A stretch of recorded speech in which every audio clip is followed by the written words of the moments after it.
বিএনপির ভেতরিয়া ঘর, যাকে পছন্দ হয় না তাকে বলে সরকারে এজেন্ট। এই বিএনপি ভাঙব আমরা চাই না। আওয়ামী লীগের সেক্রেটারি জেনারেল, সে আওয়ামী লীগের বিএনপি বিষয়ক সম্পাদক, তাই মোটামুটি আমাদের যা বলা দরকার উনি বলেন। আর দেশের যে কোনো সমস্যা হলেই বলে বিএনপি বিএনপি। আজকে গরম বাড়ছে, এটাও বিএনপি। জনাব ওবায়দুল কাদের সাহেব তাকে যখন মার্ক দিতে চান, নম্বর দিতে চান, এই গরমের মধ্যে তিনি কোন স্যুট পরলেন? যে একজন সাধারণ সম্পাদক, he did nothing, he work just like a Fatakeshto. মাননীয় প্রধানমন্ত্রী নিজে বিরক্ত, আমি নিজে শুনেছি, আমার নিজের মুখে উনি বলছেন যে ও তো খালি ছুটাছুটি করে লাফালাফি করে ফাটাকেস্টের মতো, সব কথা আবুল হোসেন সাহেব করে গেছে। This the reality. আসসালামু আলাইকুম রাহমাতুল্লাহি ওয়া বারাকাতুহু। সম্মানিত দর্শক, বিএনপির ভাঙন দেখতে চান না ওবায়দুল কাদের। ওবায়দুল কাদেরের এমন নির্দেশনাকে বিএনপির নেতাকর্মীরা বলছেন ওবায়দুল কাদের হচ্ছে আওয়ামী লীগের বিএনপি বিষয়ক সম্পাদক। শুধু তাই নয়, ওবায়দুল কাদেরকে নিয়ে আরও যে সকল মন্তব্য রয়েছে, বিশেষ করে আমাদের সকলের সুপরিচিত গোলাম মাওলা রনি, যিনি সাবেক এমপি ছিলেন, তিনি কিছু কথা বলেছেন ওবায়দুল কাদেরের বিএনপির বিষয়ে চিন্তা করা নিয়ে। তার বিস্তারিত বক্তব্যটি আপনাদেরকে দেখাবো। তো চলুন প্রথমে আমরা দেখব ওবায়দুল কাদের কি বলছেন সে ভিডিওটি, এরপরে একে একে সব ভিডিও দেখবো ইনশাআল্লাহ। বিএনপি আবারও ক্ষমতায় গেলে দেশ রক্তে ভাসিয়ে দেবে বলে আশঙ্কা আওয়ামী লীগ সাধারণ সম্পাদক ওবায়দুল কাদেরের। বিকেলে শ্রমিক লীগের আলোচনা সভায় তিনি বলেন, আন্দোলনের শক্তি বিএনপির নেই, দলটিতে ভাঙন দেখা দিলে তাদের নেতারাই দায়ী থাকবেন বলে জানান ওবায়দুল কাদের। ইয়াসিন রানার রিপোর্টে। একমাত্র ওয়ালটন এসি দিচ্ছে 1 বছরের রিপ্লেসমেন্ট গ্যারান্টি এবং কম্প্রেসারের 10 বছরের গ্যারান্টি। আন্তর্জাতিক শ্রমিক দিবস উপলক্ষে রাজধানীর বঙ্গবন্ধু অ্যাভিনিউয়ে আলোচনা সভার আয়োজন করে শ্রমিক লীগ। দীর্ঘদিন পর সংগঠনের কোন্দল মিটিয়ে এক মঞ্চে কর্মসূচি পালন করে শ্রমিক লীগের সভাপতি ও সাধারণ সম্পাদক। এতে প্রধান অতিথির বক্তব্যে আওয়ামী লীগের সাধারণ সম্পাদক ওবায়দুল কাদের বলেন, বিএনপি নেতাদের গলার জোর কমলেও মুখের বিষ কমেনি। তারা ক্ষমতায় যেতে পারলে ভয়ঙ্কর প্রতিশোধ নেবে বলে নেতাকর্মীদের সতর্ক করেন তিনি। এরা ক্ষমতায় আবার আসতে পারলে বাংলাদেশকে ভাসিয়ে দেবে রক্তস্রোতে। এই খুনি, এই সাম্প্রদায়িক,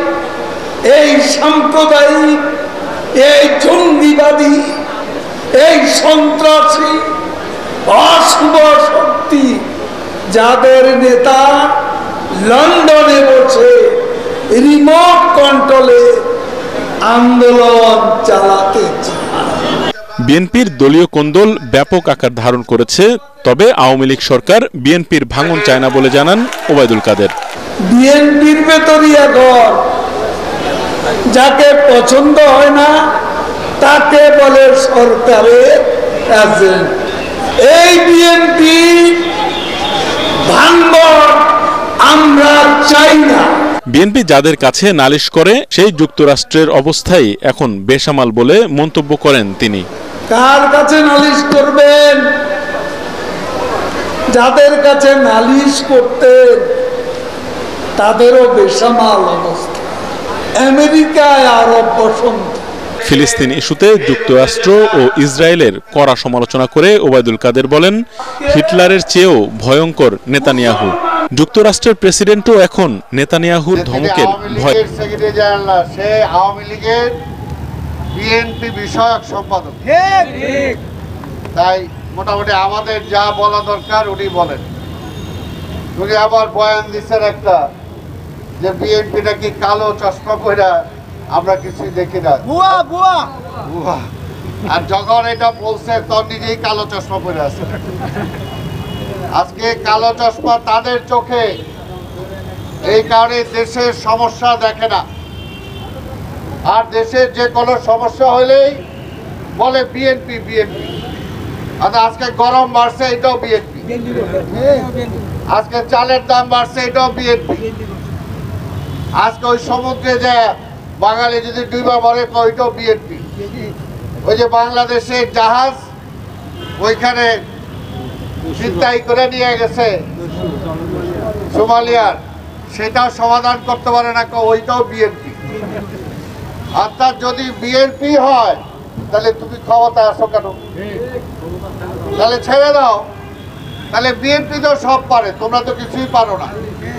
এবং এটাই সত্য কথা, এটাই সত্য কথা। আবার বলে যে বিএনপি তো কই, বিএনপি তো নাই, বিএনপি দুর্বল। গতকাল দর্শক, এতক্ষণ পর্যন্ত আপনারা শুনলেন ওবায়দুল কাদেরের বক্তব্য এবং বিএনপি নেতা সালামের বক্তব্য। তো আপনাদের মতামত কিংবা মন্তব্য কি সেটি অবশ্যই আমাদেরকে জানাবেন কমেন্টস বক্সে। এবার আপনাদেরকে সরাসরি দেখাবো যে গাজী গোলাম মাওলা রনি তিনি কি বলছেন আওয়ামী লীগের সাধারণ সম্পাদক ওবায়দুল কাদেরকে কেন্দ্র করে। চলুন দেখি সেই ভিডিওটি। সমস্যাটা আসবে আওয়ামী লীগের রাজনীতিতে এবং সেটি আলটিমেটলি শুরু হয়ে গিয়েছে এবং এতটা মানে নিয়ন্ত্রণহীন অবস্থায় চলছে যেটা আওয়ামী লীগের আমি বলতে গেলে দুর্ভাগ্য। এর কারণ হলো আওয়ামী লীগ সবসময় একজন ভালো সাধারণ সম্পাদক পেয়েছেন যারা জীবন মরণ একেবারে শেষ মুহূর্ত পর্যন্ত দলের জন্য একেবারে ডেডিকেশন ছিলেন। যেমন জলিল ভাইয়ের কথাই ধরেন, তিনি অসুস্থ ছিলেন, আপাদমস্তক অসুস্থ ছিলেন, কিন্তু নেত্রীর কথা মতো টেকনাফ থেকে তেঁতুলিয়া পর্যন্ত পাগলের মতো তিনি শুধু ছুটে বেরিয়েছেন।